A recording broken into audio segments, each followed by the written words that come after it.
Hello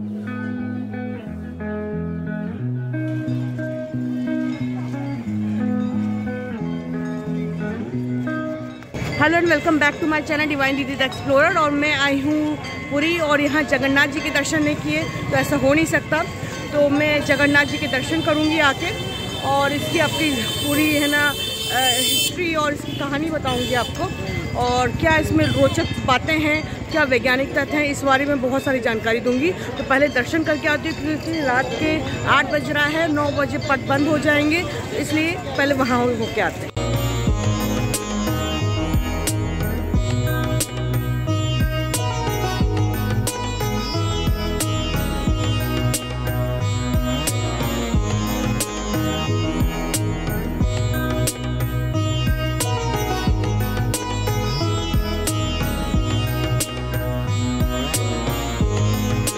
दक्षिण द्वार है और इस वक्त हम दक्षिण द्वार से एंट्री करेंगे।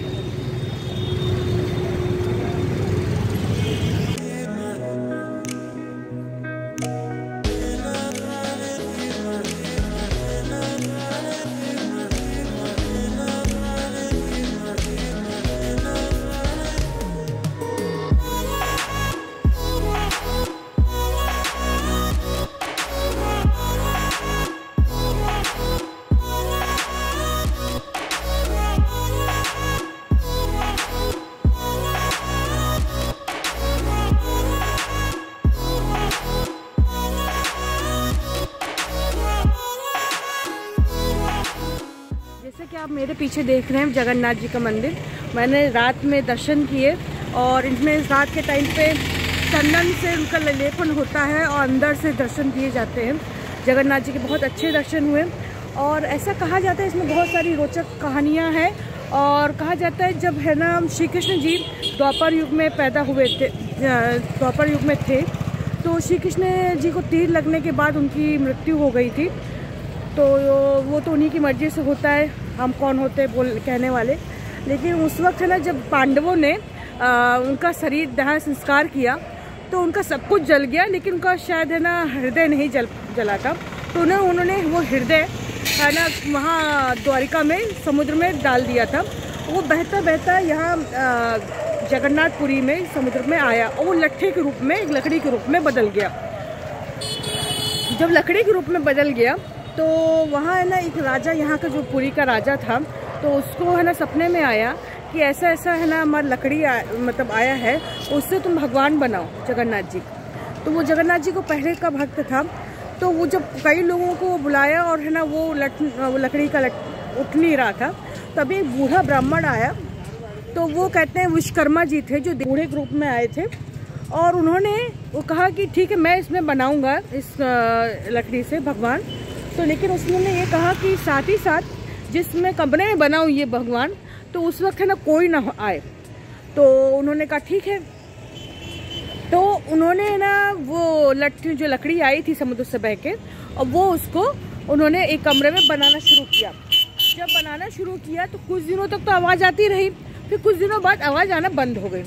तो राजा को वो लगा कि है ना कि राजा या रानी को लगा कि है ना ऐसा तो नहीं कि वो बूढ़ा ब्राह्मण, जो बूढ़ा व्यक्ति आया था वो अंदर ही मर गया, क्योंकि उधर से आने जाने का कोई रास्ता नहीं था और दरवाजे पे बाहर से ताला बंद था। तो उत्सुकतावश क्योंकि आवाज़ नहीं आ रही थी तो उन्होंने उस दरवाजे को खोला, तो वो बूढ़ा ब्राह्मण गायब हो गया था। और जो मूर्तियाँ थी लकड़ी की वो आधी अधूरी रह गई। तो आधी रहने की वजह से भगवान जगन्नाथ जी है ना कि जो आप दर्शन करते हैं तो उसमें आधी मूर्ति इतनी ही बना पाए थे, और इतनी मूर्ति बनाने के बाद ये इतना ही वो वहाँ से स्थापना की गई। तो फिर जब वो लगे कि ये तो आधी अधूरी मूर्ति बनी है, तो ऊपर से है ना आकाशवाणी हुई और कहा गया कि है ना भगवान इतना ही चाहते हैं कि इतनी ही मूर्ति बने। तो फिर उन्होंने जगन्नाथ जी की स्थापना करवाई। उसके अलावा और भी इसके बारे में कहा जाता है, कई स्टोरियाँ हैं। ये भी कहा जाता है इसमें कि जो इनकी जगन्नाथ जी की जो मूर्ति है वो नीम की लकड़ी, विशेष लकड़ी होती है जिसे पंडा वगैरह लोग चुनते हैं, वो मूर्ति को चुनते हैं हर 12 साल में, जो हर 12 साल या 24 साल में जब साल के 2 आषाढ़ पड़ते हैं तो मूर्ति बदली जाती है। तो मूर्ति जो हृदय जो कहते हैं, जो आपकी मूर्ति जो बदली जाती है, ऊपर का है ना जो शरीर का बॉडी का पार्ट है वो बदला जाता है हर 12, जिसमें साल के 2 आषाढ़ पड़ते हैं। जो अंदर जो हृदय था, जो श्री कृष्ण का जो वहाँ से द्वारिका से है ना बह के यहाँ आया था, वो नहीं बदला जाता। वो कहते हैं ब्रह्म ज्ञान है ये, तो वो हर मूर्ति में वो ब्रह्म ज्ञान लगाया जाता है बीच में। और वो कहते हैं जब ये लगाया जाता है तो पूरे उड़ीसा की रोशनी लाइट चली जाती है, और वो जो बदलते हैं वो बूढ़े ब्राह्मण जो मूर्ति चेंज करते हैं तो वो उसमें लगाते हैं। और कहते हैं उनकी आंखों में पट्टी बांध दी जाती है, हाथों में दस्ताने पहना दिए जाते हैं, ग्लव्स पहना दिए जाते हैं, और अंधेरे का उसका कमरे में कोई आता जाता नहीं है, वो मूर्ति बदलते हैं। वो दिव्य जो ब्रह्म ज्ञान है उस नई मूर्ति में फिट करते हैं, लगाते हैं। कहते हैं कि वो ऐसा लगता है जैसे किसी आप खरगोश को छू रहे, इतना, और धड़कन की आवाज़ भी आती है। तो उसमें जब फिट करते हैं, और ऐसा भी कहा जाता है कि जो मूर्ति बदलता है उसकी साल भर के अंदर मृत्यु हो जाती है। कहते हैं कि जो आपने ब्रह्म ज्ञान को छू लिया तो वो परमात्मा में मिल गया, माने भगवान में जाके मिल गया, उसको मोक्ष मिल गया, मुक्ति मिल गई। तो ये परंपरा कई सदियों से चल रहा है, क्योंकि 11वीं-12वीं सदी का ये मंदिर है जगन्नाथ जी। और कहते हैं यहाँ भगवान का बैकुंठ धाम है, और आज भी कहते हैं वहाँ पे धड़कन होती है, यानी कहते हैं यहाँ श्री कृष्ण अभी भी जीवित है। श्री कृष्ण को अभी अब जीवित रूप में महसूस करते हैं, क्योंकि उनका हृदय अभी भी धड़कता है। भगवान कृष्ण की लीलाएं भगवान जाने। और ये 4 धाम में भी एक माना जाता है, क्योंकि बद्रीनाथ, केदारनाथ, द्वारिका और जगन्नाथ, रामेश्वरम। एक और कहा जाता है कि जब है ना भगवान हर है ना डेली बद्रीनाथ केदारनाथ में स्नान करते हैं, द्वारिका में है ना कपड़े बदलते हैं, और जगन्नाथपुरी में खाना खाते हैं, और रामेश्वरम में जाके सोते हैं। तो इसलिए कहा जाता है जब भी मनुष्य 4 धाम करे तो उन्हीं की तरह उस चीज़ को फॉलो करना चाहिए। और इसमें ये भी बहुत सारी कहानियाँ हैं, जैसे कि इसमें ये कहानी है जो भगवान का मंदिर के ऊपर हमारे देख रहे हैं ध्वजा जो लगाया जाता है, लोग भक्त लोग यहाँ पे ध्वजा अपनी मनोकामनाओं के लिए लगाते हैं, और जिनकी मनोकामना पूरी हो जाती है, कुछ लोग इसी में ध्वजा जो डेली का डेली ध्वजा बदला जाता है। और ऐसा कहा जाता है अगर डेली का डेली ध्वजा नहीं बदला गया तो है ना ये मंदिर 12-15 साल के या 18 साल के लिए बंद हो जाएगा। तो डेली वो चाहे बरसात हो, गर्मी हो, चाहे सर्दी हो, हर रोज़ वो व्यक्ति जो उनका विशेष व्यक्ति होता है वो ध्वजा बदलता है, और है ना उस पर रोज़ नए ध्वज लगते हैं। और जिसमें जो भक्तों की मनोकामना के लिए भी लोग ध्वज इसमें लगाते हैं, चढ़ाते हैं।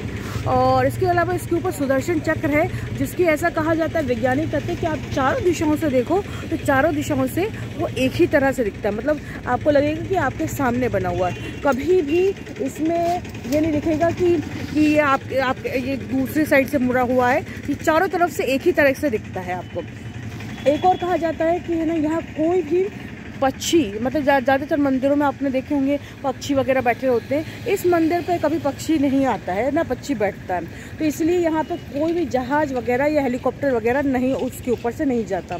दूसरा ये फैक्ट है, कहा जाता है कि साइंटिफिक है, जब जैसे कहते हैं हवा जब चलती है तो हवा जब चलती है तो जिस तरफ से हवा चलती है तो वो जो भी चीज़ होगी वो उसी तरफ डायरेक्शन में उड़ेगी। लेकिन यहाँ अलग है कि झंडा जब हवा जिस साइड से चलती है उसके विपरीत दिशा में झंडा उड़ता है। तीसरी चीज़ इसमें यह कहा जाता है कि जब आप सिंह द्वार से प्रवेश करते हैं, सिंह द्वार से पहले जब रहते हैं तो समुद्र की लहरों की आवाज़ आपको सुनाई पड़ती है, और जब आप अंदर जाते हैं तो वो समुद्र की लहरों की आवाज़ सुनाई नहीं पड़ती है। दूसरा ये भी कहा जाता है कि यहाँ को आपको बाहर है ना अजीब सी महक आती है, लेकिन जब अंदर जाते हैं तो वो महक आना बंद हो जाती है। तो और इसके अलावा बहुत सारी चीज़ें हैं इसमें। यह भी कहा जाता है कि आप जगन्नाथपुरी आएँ, और यहाँ पे एक रसोई है जिसमें कई 5,000 या 10,000 रसोइये हैं, कुक हैं, जो मिट्टी के बर्तनों में खाना बनाते हैं। और उसको है ना अन्न का मतलब वो पहले भगवान को भोग लगता है, और फिर वो बाकी है ना सब लोग भक्त लोग खा सकते हैं। वो भी है ना मतलब मटके में दिया जाता है, 100-200 जिसका जितनी लोग हैं उसके हिसाब से दिया जाता है। और उसको आप अपने रूम में भी लेके जा सकते हैं जहाँ आप रुके हैं अगर। लेकिन उसको खाने का तरीका ये है कि ज़मीन में बैठ के साफ़ सुथरी जगह में केले के पत्ते में खाना चाहिए। अगर मंदिर में खा रहे हैं तो वो उसी तरह फॉलो करते हैं। और ये प्रसाद है ना क्या, ये कहा है जो ये मटके में बनाया जाता है बड़े बड़े बर्तनों में, तो उस बर्तनों में पहले कहते हैं जब खाना पकता है तो नीचे का चीज़ पकती है फिर ऊपर की चीज़ पकती है। तो ये मटके जो हैं बराबर, मतलब 56 जो भोग बनता है वो बराबर एक के ऊपर एक मटका रखा जाता है। और लेकिन इसमें क्या है कि जो सबसे ऊपर मटका होगा खाने का वो पहले पकता है और बाद में नीचे का पकता है।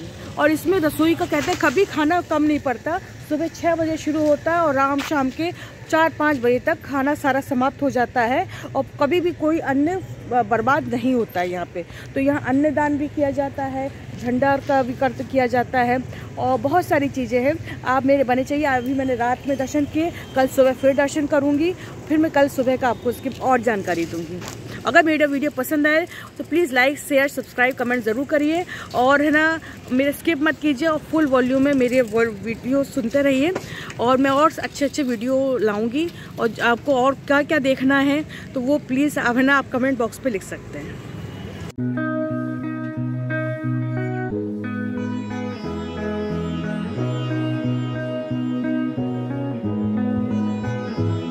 ये क्या है जो नीले उसमें जो रखा हुआ है, ये क्या होता है, इसका क्या इस्तेमाल होता है? ये अंदर से मंदिर के अंदर मिलता है। नहीं जो ये इसमें क्या है रानी कलर में वो वाला, हाँ इसमें जगन्नाथ का जो भात है ना, हाँ। वो सूखा वाला प्रसाद है। तो ये कैसे मिलता है? ये 20 रुपया। इसका कहाँ उपयोग कहाँ होता है? अंदर है मंदिर का। नहीं इसको किस किस में इस्तेमाल करते हैं? सब काम है, शादी ब्याह सब काम में हुआ है। अच्छा, कैसे इस्तेमाल करते हैं? पकाते हैं क्या? नहीं फिर भगवान के पास रखते हैं, सुबह नहा के खाते हैं। कच्चा चावल खाते हैं? हाँ, सूखा वाला है, कच्चा तो नहीं, सूखा है। सूखा चावल? हाँ सूखा। ये जगन्नाथ जो भात है ना, इसको सुखा के वो सूखा वाला हो, वो खराब नहीं आएगा, 1 साल तक रहेगा। जय जगन्नाथ। मैं अशोक सिंह, हम लोग जगन्नाथपुरी के हैं, यहाँ के पंडित लोग हैं। हम लोग को यहाँ के क्या है, जब जगन्नाथ के लिए जो बोलते हैं, जब प्रभु जो होते ना, ये तीनों मूर्ति है, जगन्नाथ, बलराम, सुभद्रा, सुदर्शन, 3 भगवान के हैं। उसका आज जो सुदर्शन है उसका सुदर्शन चक्र है। आज जो भगवान जो बह के आए थे समुद्र से, तीनों लकड़े अपने आप बह के आए थे पुरानी जमाने से। समुद्र से जो प्रभु जी आए थे वो तीनों प्रभु जी यहीं से आए थे। आजकल जो प्रभु जी को खोजने जाता है, जो 12 साल 20 साल में भगवान का जो दोनों आषाढ़ पड़ते हैं, अमावस्या संक्रांति एक ही दिन में पड़ती है, तो भगवान पंडित लोग हमारे जाते हैं जंगल के दारू खोजने पर। क्योंकि ना मंगला माता जो यहाँ से 25-30 किलोमीटर के अंदर से, तो पंडित लोग को सब अभ्या पड़ते हैं। उसी के बाद में पंडित लोग को जाके सब सपना आदेश से वो दारू खोजने जाता है। दारू खोज के लाते हैं, बैलगाड़ी से गाँव को लेके मंदिर में लेके आते हैं। इसके 15 दिन के बाद में जब भगवान को बनाते जाते हैं, विश्वकर्मा का आदमी बनाने के बाद में, तब भगवान को जब वो अमावस्या संक्रांति पड़ेगा तो एक ही दिन रात को 12 बजे भगवान को चेंज होता है। नया भगवान को मंदिर में अभिषेक करके बैठाते हैं। पुरानी भगवान को लेके यहाँ के एक समाधि स्थल है, वैकुंठ धाम बोलते हैं, कोयली वैकुंठ, वहीं पे भगवान को 21 फुट के नीचे एक सिंहासन है, उसको मिट्टी खोल के प्रभु जी को यहीं से मिट्टी में दे देते हैं, चंदन तुलसी दे के फिर मिट्टी दबा देते हैं। फिर 12 साल 20 साल जब जाता है तो भगवान का लकड़ी के टुकड़ा भी नहीं मिलता है, प्रभु जी मिट्टी में लीन हो जाते हैं। इसीलिए यहाँ का रहता है मर्त वैकुंठ देह वही देवता होने से ही मरे। ये मर्त वैकुंठपुर है जगन्नाथ जी का। और रथ यात्रा जो होता है यहीं से शुरू होता है, 3 किलोमीटर, इसका नाम होता है जनकपुरी भगवान का। भगवान जी 9 दिन यहाँ यात्रा करते हैं, फिर वापस आते हैं फिर जगन्नाथ जी का उनके मंदिर में। यहाँ के आने के बाद में यहाँ पे श्रृंगार की भेष होता है 3 क्विंटल को सुना में। तो श्रृंगार होने के बाद में प्रभु जी को हम पूर्णिमा का दिन पहले दिन से भगवान को अंदर में लेते हैं। लेने के बाद में लक्ष्मी माता ने दरवाजा को बंद कर देते हैं, क्योंकि ना अपना बहन को साथ में भाई बहन को लेके गया, किंतु हमको नहीं लेके गया। तो भगवान जी ने क्षमा पत्र मांगे, प्रभु जी आप लक्ष्मी माता अगली रात में आपको लेके जाएंगे, थोड़ा रसगुल्ला भोग खिला के, तो लक्ष्मी माता को छोड़ दे दरवाजा, जगन्नाथ जी उसके अंदर में घुसते हैं। इसीलिए यहाँ का रिवाज है प्रभु जी का अपना हाथ जगन्नाथ। यहाँ का मेन होता है महाप्रसाद। जगन्नाथ जी दर्शन करिए, समुद्र में नहाइए, तो यहाँ पे भगवान का महाप्रसाद थोड़ा मुट्ठी भर खाइए, तो खा के यहाँ का आत्मा पवित्र करो, आँखों भरी दर्शन करो, आत्मा पवित्र प्रसाद करके जाओ। इसीलिए यहाँ का रिवाज होता है अपना हाथ जगन्नाथ। बोल जगन्नाथ स्वामी की जय। अभी हमने कल शाम को जगन्नाथ जी के दर्शन किए और आज सुबह 5 बजे हम दर्शन के लिए पहुँचे और काफ़ी ना भीड़ थी। और हमने पंडित कर लिया था, क्योंकि अभी इस वक्त ना कोविड की होने की वजह से RT-PCR की रिपोर्ट मांग रहे थे, और साथ ही साथ है ना आपसे ना अगर कोविड RT-PCR की रिपोर्ट ना हो तो आपको 2 वैक्सीन होना ज़रूरी कंपलसरी है यहाँ पर। और आप वहाँ अपना कोई भी पेन ड्राइव, मोबाइल, लैपटॉप या कुछ भी है ना इलेक्ट्रिक आइटम नहीं लेके जा सकते। लेदर का कोई आइटम नहीं ले सकते। यहाँ लॉकर रूम है, वहाँ आप जमा करा सकते हैं, स्लीपर वगैरह भी जमा करा सकते हैं। सिर्फ कपड़े का बैग पर्स लेके जा सकते हैं। ठाकुर जी के लिए आप कुछ जगन्नाथ जी के लिए कुछ लाए हैं वो लेके जा सकते हैं। और कल जगन्नाथ जी का आपको खूब सारी रोचक कहानियाँ बताई जगन्नाथ जी के बारे में। और अभी हम ये बता रहे हैं कि जगन्नाथ जी की एक और कहानी है कि यहाँ के जो राजा थे इंद्रद्युम्न जो राजा थे, तो इंद्रद्युम्न जो राजा थे उन्होंने है ना जगन्नाथ जी के बहुत बड़े भक्त थे, और उन्होंने ना भगवान को सपने में दर्शन दिए और कहा कि है ना कोई यहाँ हमारे नील माधव के नाम से पूजा करते हैं, जो हम द्वारिका से बह के आए थे, तो वहाँ नील माधव के नाम से पूजा की जाती है, तो वो तुम मेरे नाम का मंदिर बनवाओ और वहाँ स्थापित करो। तो उन्होंने सपना जब सबको सुनाया तो उनके मंत्रियों को बताया, तो मंत्रियों ने ना कई मंत्री थे, उन्होंने उसके बारे में सब जगह पूछा कि ऐसा कहाँ नील माधव मिलेंगे। तो उसमें से एक मंत्री था, वो थोड़ा होशियार था, उसने ऐसे ध्यान आया कि जो भीलों के जो राजा मुखिया है तो उनको है ना वो नील माधव की पूजा करते हैं, और नीलांचल पर्वत में शायद वो गुप्त रूप से वहाँ पूजा करने जाते हैं। तो वो उसने उनसे अच्छी सी दोस्ती कर ली उस मंत्री ने, और दोस्ती करके उसकी पुत्री से विवाह कर लिया। विवाह करने के बाद उसको है ना उसने दबाव डाला कि है ना कहते हैं हमें वहाँ नील माधव के दर्शन करने हैं। तो फिर बड़ी मजबूरी, नील माधव ने उनको जब दर्शन देते थे भील को, तो उन्होंने कहा था कि मुझे गुप्त रूप में रखना, किसी को दर्शन मत देना, अगर तुमने दर्शन दिए तो किसी को बताया तो मैं वहाँ से लुप्त हो जाऊँगा। तो बड़ी मजबूरन है ना क्या कहते हैं वो तैयार हुए, और फिर जब उस अपने दामाद को लेके ना रास्ते में जा रहे थे, तो उन्होंने जो भील का मुखिया था उन्होंने उसके जो अपने दामाद के आंखों में पट्टी बांध दी थी ताकि वो देख न जाए रास्ता। लेकिन वो होशियार था, उसने हाथों में सरसों ली थी, और रास्ते भर जब जंगल से लेके जा रहे थे नीलांचल पर्वत की तरफ, तो वो सरसों थोड़ी थोड़ी गिराता चला गया। और उसको है ना वहाँ जब पहुँचा तो नील माधव के दर्शन किए, और नील माधव के दर्शन करने के बाद वो नील माधव के दर्शन करने के बाद फिर वो नील माधव वहाँ से लुप्त हो गए। और फिर वो बहुत रोया मुखिया, तो उसने बोला कि अब यहाँ के अलावा मैं दर्शन दूंगा। दर्शन देने के बाद मैं ना सीधे अब जगन्नाथ जी के मंदिर पे दर्शन दूंगा। तो फिर है ना वो वहाँ से हटके यहाँ आके दर्शन देने लगे। और इसमें बाद है ना उन्होंने मंत्री को बताया, तो वो एक लकड़ी के रूप में आए, और लकड़ी जैसे मैंने कल आपको बताया था लकड़ी के रूप में आए थे, और वो बहती हुई उसमें से विश्वकर्मा जी आए। विश्वकर्मा जी ने उसको मूर्ति बनाई, और जिनकी है ना जिनके हाथ पाँव बन पाए थे उनके हाथ पाँव बनाए, और जिनके नहीं बन पाए थे उनके रह गए। अब फिर आकाशवाणी हुई कि मैं इतना ही चाहता हूँ। दूसरी कहानी ये भी है जगन्नाथ जी की ना, जब यशोदा जी श्री कृष्ण की रानियों को बाल लीला के बारे में सुना रही थी कि मथुरा वृंदावन में कितनी श्री कृष्ण बाल लीलाएं करते थे, तो वो सुनाते सुनाते सब लोग है ना प्रफुल्लित हो रही थी, उत्साहित हो रही थी। तभी उसी वक्त सुभद्रा जी आई, और सुभद्रा जी ने ना क्या कहते हैं सुनने लगी। तो माता वो तो देवकी जी ने आपको यशोदा की जगह देवकी जी ने उनको सुभद्रा को कहा कि कमरे से बाहर निकल जाओ, मतलब उनको नहीं सुनाना चाह रही थी। लेकिन वो इतनी जोर जोर से निकली, लेकिन वो इतनी जोर जोर से बातें कर रही थी कि कमरे के बाहर भी आवाज़ आ रही थी, तो वो वहीं खड़ी हो गई। उसी वक्त श्री कृष्ण और बलराम जी भी आए, और श्री कृष्ण बलराम जी भी वहीं खड़े हो गए, और वो भी सुनने लगे। और तीनों लोग सुनते सुनते एक ही जगह खड़े हो गए, और उनके सुनते सुनते उनकी आंखें एकदम चौड़ी हो गई, और वो धीरे धीरे पिघलने लगे ज़मीन की तरफ। तो तभी नारद मुनि आए, और नारद मुनि ने उनके ये रूप देखा, तो उन्होंने कहा कि भगवान आपका ये रूप तो मैंने कभी नहीं देखा था, तो आप इस रूप में कब दर्शन देंगे। तो उन्होंने कहा कि श्री कृष्ण जब मैं कलयुग आएगा तो कलयुग में मैं जगन्नाथ जी के नाम से जाना जाऊंगा।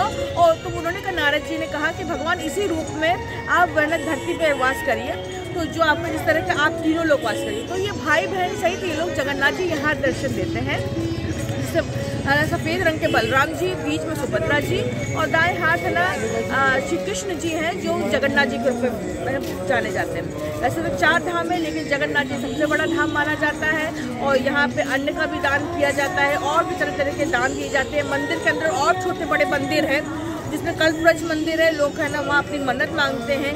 इसके अलावा एकादशी मंदिर है, जहाँ कहते हैं एकादशी करने से लोग इस एकादशी को चावल नहीं खाते, उसमें दर्शन करने से आप एकादशी के दिन भी चावल खा सकते हैं।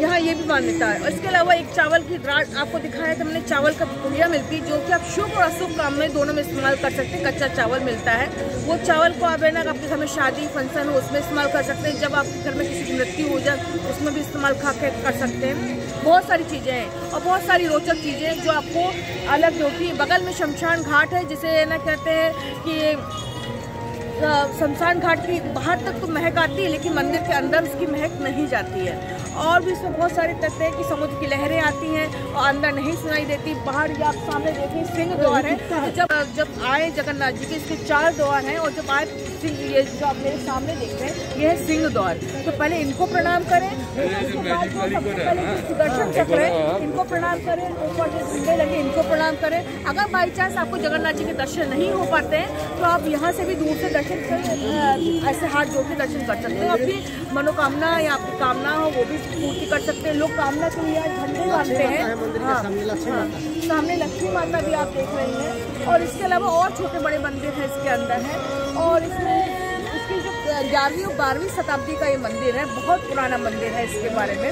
और यहाँ है ना जगन्नाथ जी के लोग श्रद्धा से दर्शन करने आते हैं, उनकी सबकी कामनाएं पूरी होती हैं और बड़े भाग्य से लोग जगन्नाथ जी यहाँ बुलाते हैं। तो प्लीज़ आप ज़रूर आइए यहाँ पर।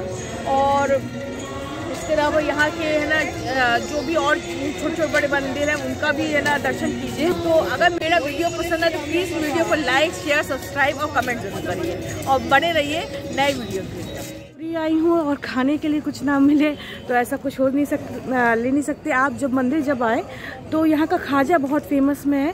और यह मंदिर के साइड से ही देखिए, मेरा पीछे मंदिर दिखाई दे रहा है जगन्नाथ जी का, इसके राइट साइड से एक नरसिंह स्वीट्स वाला है, वहाँ से आप खाजा ज़रूर ले सकते हैं अपने घर परिवार के लिए, अपने लिए। और ये बहुत खाजा यहाँ का बहुत फेमस है। 2-3 नरसिंह स्वीट्स हैं और कुछ ओरिजिनल, 1-2 ओरिजिनल्स हैं, एक समुद्र के पास में भी है। तो चलिए वहाँ का खाजा टेस्ट करते हैं और फिर उसके बाद चलते रहिए। आपको नए फूड ब्लॉगिंग भी आपको दिखाएंगे पुरी के। तो चलिए।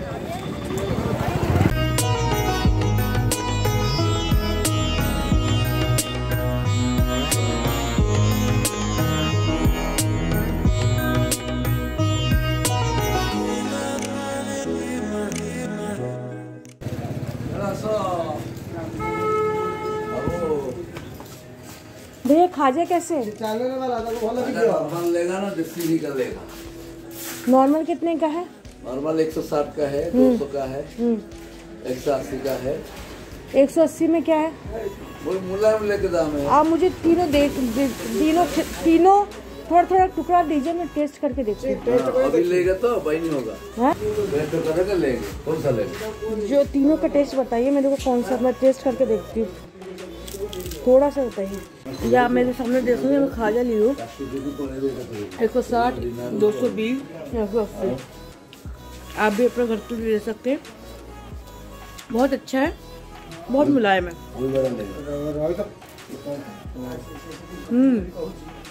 Very good. इसका टेस्ट बताइए। मैदा शक्कर घी। यहाँ तो कई नर्सिंग के, मतलब आपकी कितने साल पुरानी दुकान है? कितने साल पुरानी दुकान है? ये कम से कम 40-45 साल की दुकान है। अच्छा, खाजा ही बनता है खाली? खाजा बनती है, मरगद बनती है, लोही खुरवा बनती है। तो सबसे ज्यादा खाजा ही बिकता है? सबसे ज्यादा खाजा। और वो भी मिलता है क्या, वो क्या कहते हैं वो, नहीं पूड़ा क्या बोला जाता है? क्या? मालपुआ? नहीं, वो रसगुल्ला जैसा क्या होता है? नहीं, छेना पोड़ा बनती है। छेना पोड़ा होता है आपके यहाँ? यहाँ पे नहीं होता, यहाँ पे होता है तुम्हारा? होता है, अभी खत्म हो गया। अच्छा। छेना पोड़ा कितने दिन तक रहता है? कम से कम ज़्यादा दिन नहीं रहता है, 2-3 दिन के लिए रहता है। वो 2-3 दिन के लिए, तीसरे दिन खराब हो जाता है। जैसे आज ले जाए छेना पोड़ा तो कितने दिन तक चलेगा?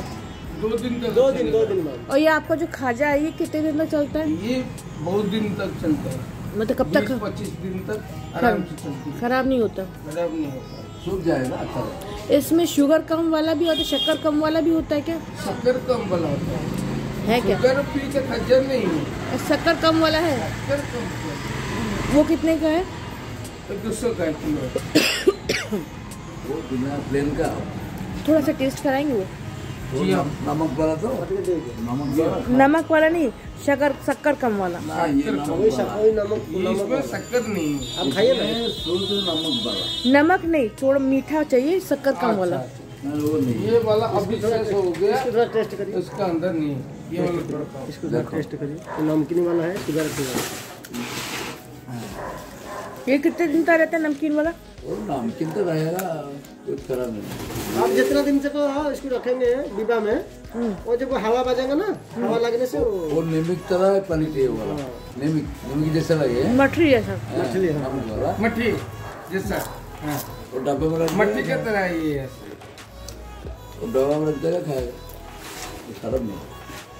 अच्छा, ये कहाँ पड़ती है आपकी दुकान? हाँ? लोकेशन क्या है? रास्ता जैसे कोई लेना चाहे तो कैसे आए यहाँ पे? बाली से ही खजापट्टी, हैं? बाली से ही खजापट्टी, ऐसा बोल देने से आ जाएगा आदमी। रिक्शा आता है यहाँ हाँ हाँ। उससे गाड़ी सब आता है। पे? अच्छा, ठीक। बाल